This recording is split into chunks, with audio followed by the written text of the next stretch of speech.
Status cars that don't cost the earth. We talk London Classic Car Show with Martin Clarke, and we've got a marathon quiz with our new podcast victim. Stay tuned, you won't want to miss this. Buying or selling a classic car, visit historicstock.co.uk or click below for a free valuation.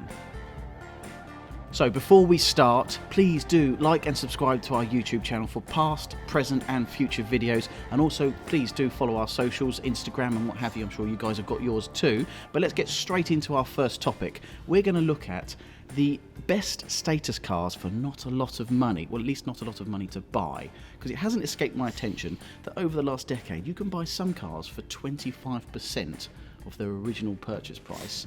And some of these cars are pretty flash. Good value for money. Very good value for money. So, with that sort of 25% in mind, Stuart, what's your first thought? I came up with a list of about 12 cars, if I'm perfectly honest. I then spent a lot of time whittling it down to 3. My first car would be a Jaguar XKR, which is the supercharged version of the XK8. Is this the one with the aluminium body or before that? No, before that. Before that, okay, yeah. yeah. So they came out in 96. They were about £68,000 when they came out. You could pick a lovely one up today for £15,000. Nice. If you've never driven one, you really do have to get in and drive one. They are unbelievable to drive. Have you owned one? One of the few cars I haven't owned. Really? Actually, There you go. Yeah, one of the few cars, yeah. Okay. Yeah. So I was sales manager at a Jaguar dealership when that car came out, working with Dominic. Who, for once, we don't have to talk about XJS's about, so that's quite a bonus. Him not being. Yeah. And the cars were very well received by the marketplace, sold really well. But if you get in and drive one of these cars, the difference with the supercharge and the turbocharge is the supercharge is progressive power, as opposed to turbocharge being in and out. And the supercharger was one of the first cars, the XKR was one of the first cars that I drove with the supercharger, and really exceptional. Okay. Exceptional. So you took all night, 12 cars down to 3. I decided mine while I sat down just before we started. And my first one, I thought, actually, was the original Porsche Cayenne Turbo, which was the first big, ugly bus that was, all stupidity and extras. And the reason is, I've actually owned 2. I've blown one up as I came out of the M6 toll. Yeah, nothing new it was there. my own fault. When you buy something, it's too cheap. It's too good to be true. It was. Yeah. And there's no other way to leave a toll booth. No, Yeah. So, yeah, exactly that. You've got a 911 engine and a big old beast. You thought, sod it, I'll have to do it. flat. So I did, and it blew up, and I limped it home, and someone in Eastern Europe bought it off of me and probably repaired it and sold it for twice the amount of money. The second time I bought one, it was beautiful, it was really lovely. 43,000 miles, had the original turbo wheels on it, in grey, black. It was absolutely how I remember them. And although they were sort of ugly, I kind of liked it. They're not sort of ugly, they're very ugly. Yeah, they basically spent years refining slightly that ugliness into something that resembles a car. And I bought that, but then it was just before lockdown.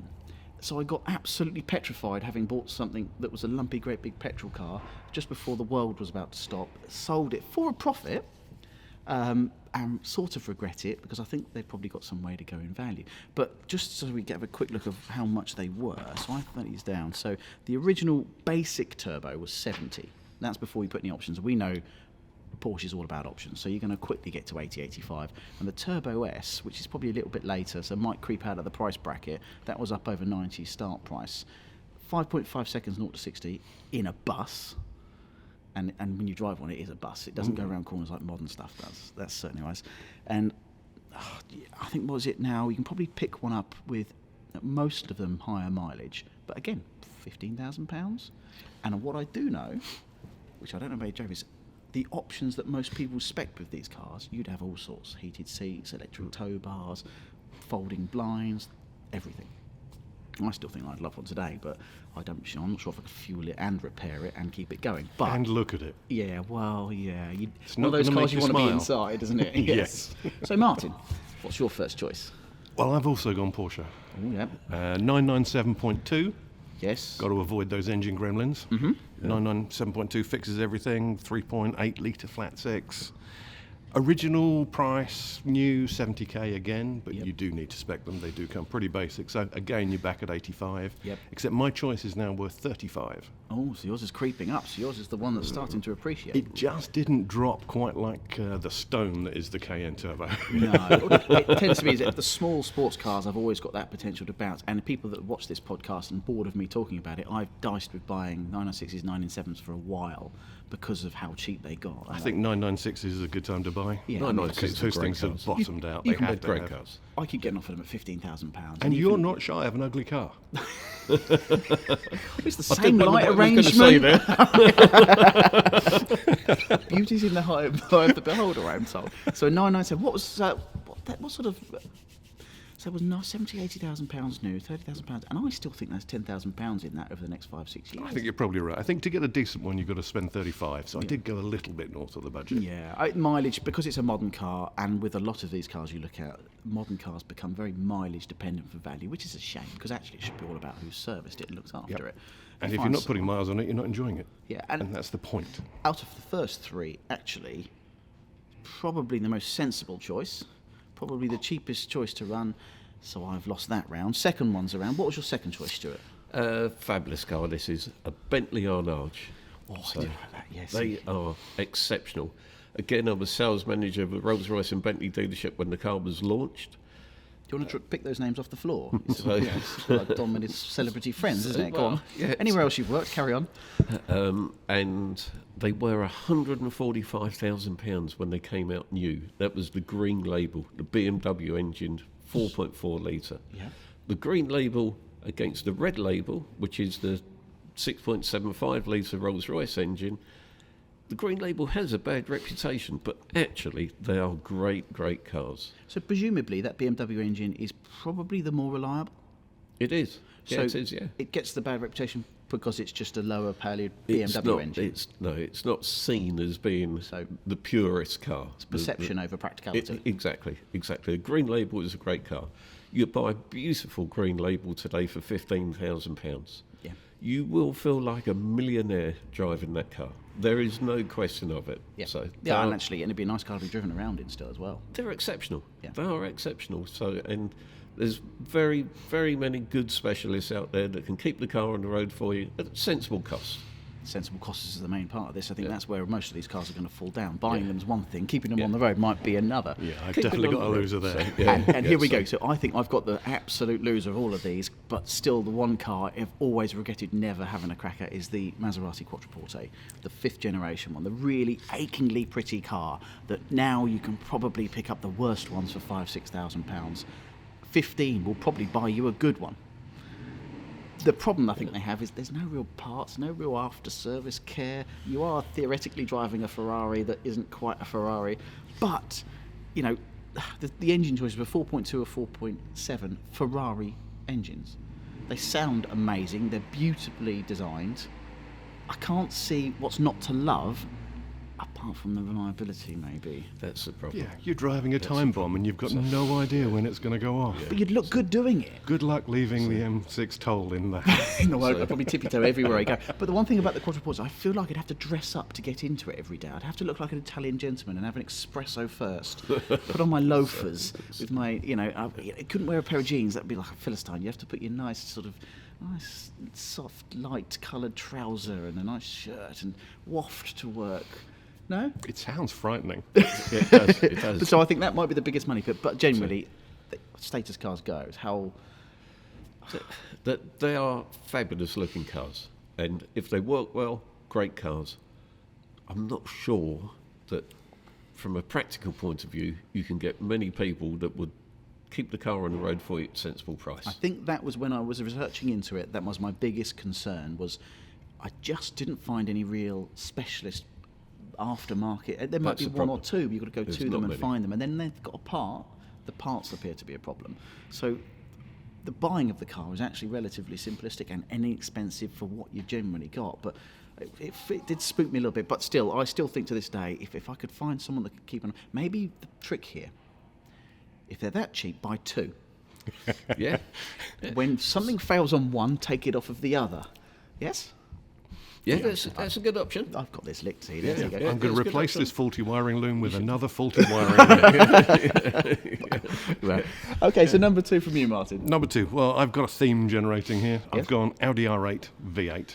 Oh, right, tell us about that. What sort of money can we pick one out for? First generation 4.2 litre V8, 414 brake horsepower. Yeah, proper sports car, that. Oh yeah, 4.6 to 60 and 183 miles an hour top end.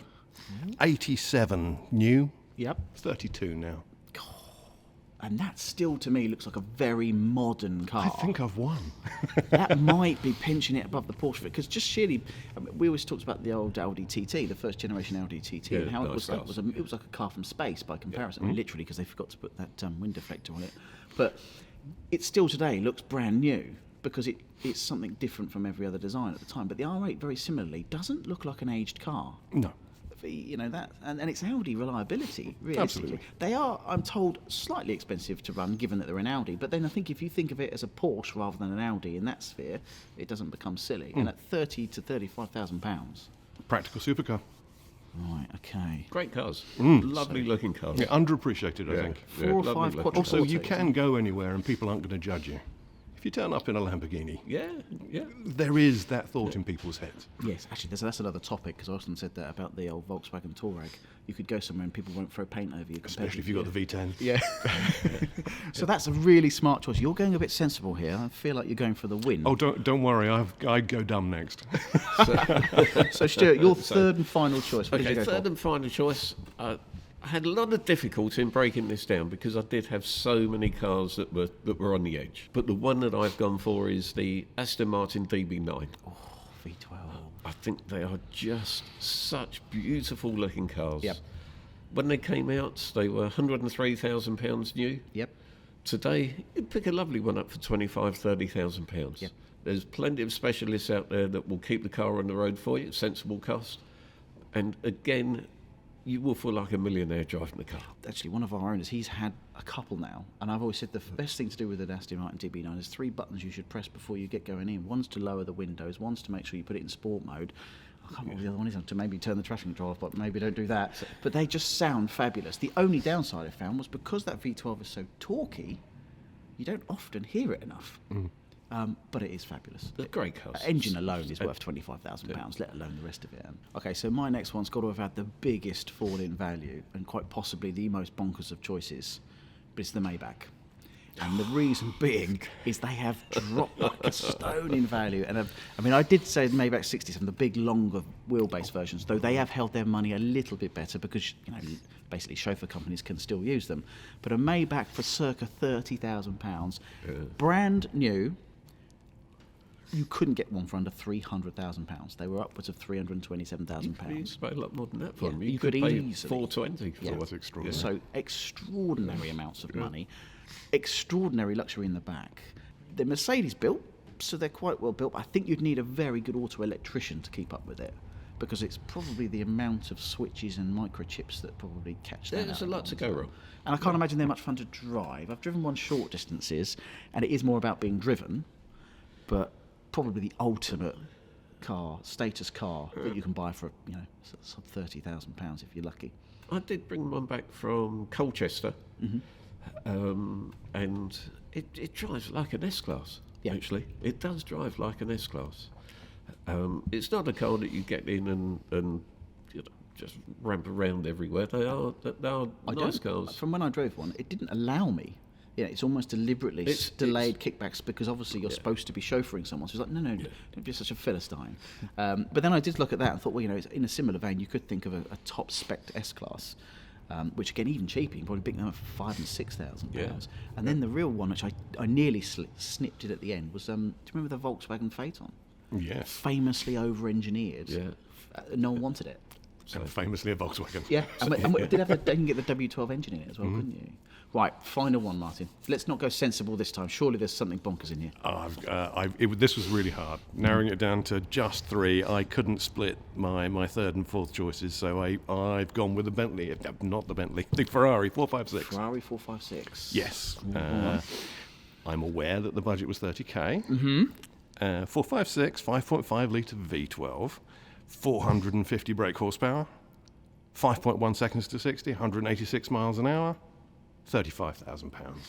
So you've sort of cheated a bit there. haven't Tiny you? bit. Just a little bit. Tiny bit. But sort of kind of, again, a car I think that's got mileage in it with values. £35,000 now, 167,000 new. God, is that how much it cost? Yeah. 67, blimey. I do like those cars. Again, you've got to find a good one. Even at 35, you're stretched to find a good one. If you need to put one back on the road and make it lovely, at 35 might very quickly become 60. You don't find very many leggy ones, though, do you? No, most of them have been tucked away a little bit, really, haven't they? Now we've sort of talked about how we can buy shares in BP and oil companies, trying to fuel these things and keep them on the road. Let's turn attention to you, Martin. So Martin is the creative director and all things whiz at the London Classic Car Show, which of course we are exhibiting or auctioning at in a couple of weeks. So Martin, tell me a little bit about yourself. What's your background? What have you done that's very exciting, as well as the London Classic Car Show, of course? Well, my background surprisingly starts in IT 1,000 years ago. Yep. Back when IT was mashing stones together. And I got bored with IT and decided I wanted to play with cars. And a friend of mine was touring the world with Top Gear for Top Gear Live and said, did I want to get involved? I said, well, I don't have any experience. He said, can you learn? Absolutely. He said, come on then. So I spent the better part of 10 years running around the world with Top Gear Live? Yeah. Oh, brilliant. With a great crew of drivers, Yep. arenas and great big festivals in the outdoors in Australia and South Africa. Very cool. So, London Classic Car Show, Yes. tips of our tongues, obviously, because we're going there very, very shortly. Tell me, what's the highlights for this year for the show? Obviously, historics auctioneering there is top of the highlights. What else could be? Of course, we've got historics auctions. Yes. And we've got themes across the show, as everybody does. But we've tried to think a little bit outside the box. And this year we're celebrating generations. So this year's generations are the Corvette. Yep. 70th anniversary this year, C1 through C8, and now that Corvette finally supply a right-hand drive factory car, we thought we'd take a look back at that beautiful C1, Yes. and then have a study in design as it devolved in the middle, and then Yes. and then rediscovered itself and some Ferrari blueprints to the They C8. all sort of do now. As they say, who can we pinch that from? Absolutely. So that's the Corvette. We've also got 60 years of the 911. Can't let that go by without No. celebrating it. It's gonna be a And big one this again, year. 8 distinct generations. And I had it confirmed this morning. We've got a 901, super rare. Oh, very. Absolutely. And we'll put that out and hope not to upset Peugeot. That's how the 911 got its name, because the 901 ruffled some feathers, shall we say. So we won't cause an international incident, but we do have some fabulous examples of each generation. Think GTs and RSs. Yes, yeah, I can imagine. Everybody loves the 2.7 RS. We've got a couple. I remember, so it's a fabulous venue there. I mean, we were there just before COVID hit, that last show, and the roof alone just brings that entire event into a whole new. It just looks fantastic, and the moment you walk through, it highlights all the cars well. It really gives it grandeur, and being in the centre of London where it is, I remember being over at the XL, which is lovely, much more practical. But it was just a bit more difficult for everyone to get to, and I do like it at Olympia. Yeah. I think it's a really good fit, really neat fit. XL had size and scale and allowed us to do silly things like the Grand Avenue driving course, cars down the middle of a classic car show, which was interesting and Well, challenging. as an exhibitor, it was interesting for about a day, and then it was blooming inconvenient yes. that every an hour and a half, oh, here we go again. You're welcome. Yes, thanks for that. And transferring to Olympia, it is. You're absolutely right. It's beautiful. It's a fantastic venue. It's easy to get to, which they need to be. And its advantage, it's history. It's steeped in motoring history. 110 years ago, the first motor show was held there. I just think beautiful cars in beautiful venues makes the sense. If you just look at things like Amelia Island and all the most beautiful car shows in the world, the location is as important as the car that sits in. And it works. It really does work. Oh, there's still tickets for sale. There are. Brilliant. Absolutely. 24th to the 26th of Feb. Yep. Friday through Sunday. Tickets are on sale. You can find them at theclassiccarshowuk.com. Our auction itself is on the Saturday, but of course we're there all weekend regardless. What is that noise? Mark, is that you? Mark, if you're going to make that much noise, get up here. You may as well join in. Really? Come on, up you come. Stu, if I hustle you on for a minute, let's get Mark sitting for a minute, have a No chat, problem. and we'll get you back for the quiz. It's nice to be invited, and we can really talk some rubbish You now. weren't really invited, you just made so much noise I had to bring you in, really. I've Mark. got earphones and everything. Martin. Martin, how do you do? How you do? Martin is the creative director of London Classic Car Show. So, yes. so it might be worth having a quick chat with him, because obviously we're there in a couple of weeks' time. What drew us to booking to go to the show and hosting an auction? Well, I think probably the main thing was Olympia. It's the venue. I think I heard you speaking earlier. So Yeah. you're going to these other ones, and even going to the NEC, it's too far for us. Yep. We're old and miserable. We like going local. Well, you are, yeah. Oh, I'll take that. Yeah. You like it Yeah. nice and local, and Yeah. it's a beautiful venue, isn't it? It is. It's a fantastic, venue. Easy to get to. Transport is very good to get in. Yeah. What sort of cars are you looking forward to? You like the big stuff, or do you like? I'm the not a great lover of all the real big stuff. You like the olds? I'm an Aston Martin man Yep. through and through, obviously, but I do love the 80s cars. You get down to the Fords. Ford RSs? What we grew up with, what we could just about afford, that stuff, and hopefully we've got something. Got a of, cracking feature for you. That's what we need We're to calling do. it 40-somethings. Yeah. You know, when a car becomes historically Yeah. important, it turns 40 years, Well, years that's of what age. it is. It's the 80s, isn't it? It's with Exactly. the 80s kids, Yeah. and Exactly. we've got a little bit more wealth around us of all our ages, etc. Mm-hmm. So we're buying this. It's usually when you get rid of the kids, Yeah. you start with a bit of And money. we're loving it. And we don't even want to drive it. We're happy for it to sit there. I've got 2 or 3 of them sort of 40-year-old cars in my go. I'm happy just polishing it. Well, you Don't can want to drive it. Drive horrible. You can drive them into London. They're ULEZ charge Oh, are free. they? Yeah. Yes. Okay. That'll save you £12 a day. It's worth having. I'll think about that one. Think I'll go to Range Rover. A lot easier. Right, okay, well, thanks for joining us. Oh, I'm I'm going to out boot now. you back out because there's a quiz, and Stuart, by rights, is back in the hot seat for this one. So, off you top. Sometimes I feel like I'm just sort of run over like a Yeah, train. you are, yeah. But next time you might be invited. Depends if you Thanks. behave. Well, thanks very much, and appreciate your time for allowing me to That's all right, speak Mark. with the greats. I'm Thank here you. too. Thank you very much, Mark. Thanks, Martin. Appreciate that. Cheers, Bye-bye. Mark. Right, welcome back in then, Stuart. Mark's left the building after that chaos as usual. The last part of our podcast today, I've got a bit of a marathon quiz. This is to test your knowledge on cars, especially for you guys. So, hopefully, years and years in the motor trade means you should get the majority of these right. I won't. No? Okay. Okay, I'm going to start. My knowledge on cars is better than you, Yep. but you've written this quiz, so you may win. True, yes, and Google's a great place. Okay, so right, first up in the quiz is, what is the best-selling car of all time? Beetle. That's a good shout. I would have thought Model T. It's actually the Toyota Corolla. Really? Would never have pinned that, but presumably, obviously, every other part around the world we forget about. They've been buying them for generations and generations and generations, over and over and over again. That's really disappointing. It's such a bland car. I know, you Really really wish it disappointing. was something a lot more exciting, don't you? Okay, right, and the next one. So what's the most popular colour for a car? Blue? Blue by Stuart. If we're going back, you can have it in any other colour so long as it's black. So, black. It's white. Oh. Again, bland. Do you imagine that? Just a world full of white Corollas. What do we know? All smoking around pretending they're not police cars. Yes, exactly, yes. Right, okay, so previously, yeah, I'm sure you'll have this one. Previously, the most expensive car ever sold was a 1963 Ferrari GTO. It was sold in 2018. It has been trumped recently, but that was all for PR, to be honest with you. Really? How much, controversial, how much was this car sold for? We do nearest the pin here. The most recent sale was $116 million. It's close to twice the prior record, so I'm going to go with $60 million. I would have said somewhere around there. 60. I'm going to go a bit higher. You've got to do that cheeky thing, aren't you? Like 60,500. No, I would. 62. 62. Stuart is closest to the pin on this one. It's $70 million. So I remember that quite well, but I'm pretty certain that latest And one that was real. back when $70 million was a lot of money. Yeah. Yes, I think if you adjusted for it, actually, I think it's probably more. Yeah.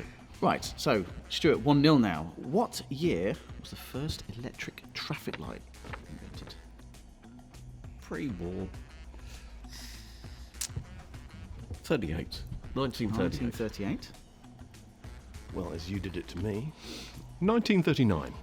Oh, you should have gone the other way. It was 1912. Oh my word. That's just 1912. 1912. I mean, I'll check your facts on Google. If I'm wrong, just give us a load of abuse at the bottom, frankly. How did they have electric traffic lights when it was gas street A lamps? lot of things. I mean, electric was almost first, wasn't it? And then it was discarded with cars, for instance. They went straight full turn, so maybe that was why. But hey, 1912. The quiz is right. So Okay. and don't argue. You're 2-0 up now. Yeah. What year? This is quite apt actually, because today is Baltically cold. What year was antifreeze invented? Ooh. Pre-war again. Water-cooled cars. Going to stop Very freezing up. analytically, I've just picked numbers out. But 1933. 33. 32. This time you win. It was actually 1926. What was it? So, Yeah, okay, so but quite we close. are 2-1. Yeah. Stuart's still slightly in the lead. Next one. On average, how many parts are there in a motor car? So someone's done the math on that. Must have spent I years. think you should go first, Martin. Yeah, absolutely. I mean, as an expert in this field, I'm certain that there is at least 1,000 parts in a car. At least 1,000. At least 1,000. Probably as many as 1,500. I could be very wrong. Go ahead, Stuart. I think you're exceedingly wrong. So do I. I think I'm miles out on that one. I'm going Parts back to on my the- mechanicking days here. Parts on the And average car. different cars that I've taken apart, stripped them down to nothing, put them back together. 15,000 parts. So Stuart wins closest, but he's We're still... not counting engine as a part then. No, it's an absolute mile. 30,000 parts on average. And I bet you that's increasing, year on year. I mean, the amount of chips and microchips. Though I bet you the original combustion engine was probably a fair weight of that, wasn't it? So 3-1 to Stuart this one. You've got some catching up here, Martin. I'll try and help you out. I'm going first. Okay. What was the name of the 1969 Dodge Charger in the Dukes of Hazzard? Easy. No, I know that. Okay, go on then. You both know it, do you? Yeah, Go on both then. know it. Go on then. What is it? We're general league. both men of a certain General, age. yeah, That's I the know. thing. So Easiest question in the quiz. Yeah. So that's 4-2. Both got a point for that one. How long does it take an airbag to inflate during a crash? In milliseconds. I'll give you that hint. I think the technology's improved from when they first came out. You're not going to know this. You're just going to have to guess. You're not going to suddenly figure it out. No, How many milliseconds? 20 milliseconds. 20 milliseconds. Is that fast? It's pretty quick. 25 milliseconds. Martin, closest to pin. It's 40 milliseconds. Sorry. 4-3. It's getting close again. There's a pattern emerging. Yeah, here. there is.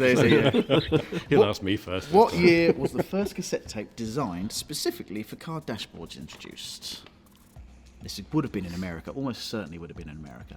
They were just clever. Is this cassette as I know it? First or is cassette. it... Oh, this is the wording. Was the first cassette tape designed specifically for car dashboards?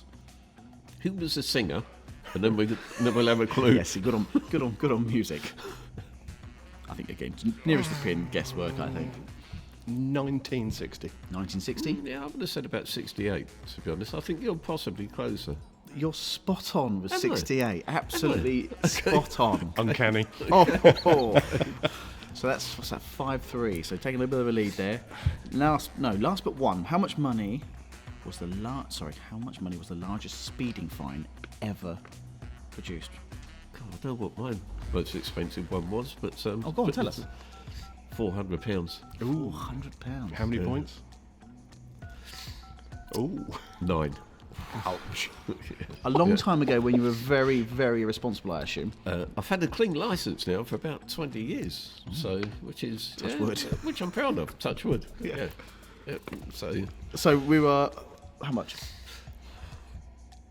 If I give you a guess, it's an extraordinary amount of money. is it? I'm going to say £100,000. £100,000. They've linked it to income, and there's an awful lot of people go ridiculously fast with far too much money. Yeah, It's going to be more than that. It's going to be north of £500,000. It is £1 million fine. I'm going to go and have a look into where that fine was produced. But you're right, it would have been linked to income, I'm sure, and quite possibly some extraordinary dangerous driving to get that amount of money. I thought my £400 fine was a bit Yeah, well, painful, makes to be you feel honest. better. So, What I would like to know is did he pay £1 million and still keep his licence?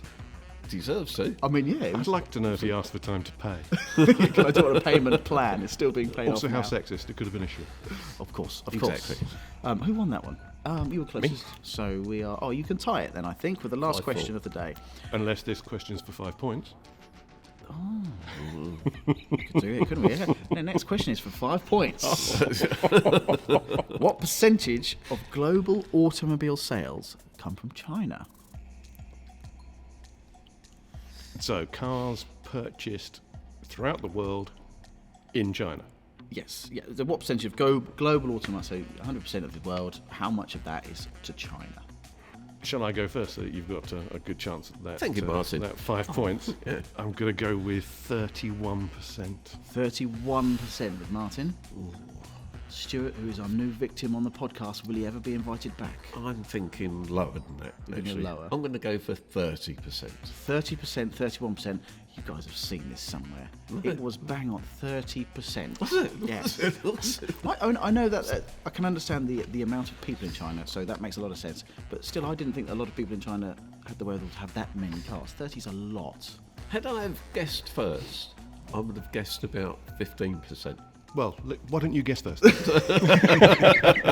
But interesting, it does show you why all of the automotive producers have been so desperate to get their cars into China. Because with that amount of people, and obviously It's astonishing. it's an astonishing amount of people. I It mean, is. we heard about McLaren desperately just trying to shove cars into China to keep themselves afloat by selling to that market. Yeah. So there you go. It's extraordinary. So Stuart, you win this time. Okay. Martin, you'll have to be invited back to get your own back next time. We best wrap this up. So thank you very much both. Remember, if you have enjoyed this, please like, subscribe, follow all of our social channels. I'm at Matthew Priddy. We're at Historics Auctions. You are at Stuart Banks, probably. Stuart I Banks. do know that. Yeah. Martin, you're representing the London Classic Car Show. So you should Absolutely. probably tell us a bit about their handles or websites, because of course tickets are still available.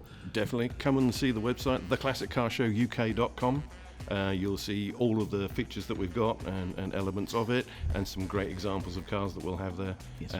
Everything's on the website, a link straight through to the box office. And on that vein, our next podcast will be at the London Classic Car Show with Tom and with Vicky, and we're hoping to do that live.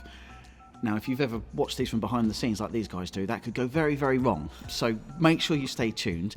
It will be on the Friday. We'll put the times and dates up. Make sure you watch that, and that could be a lot of fun. And that will be at the show just as it's opening, so chaos will ensue.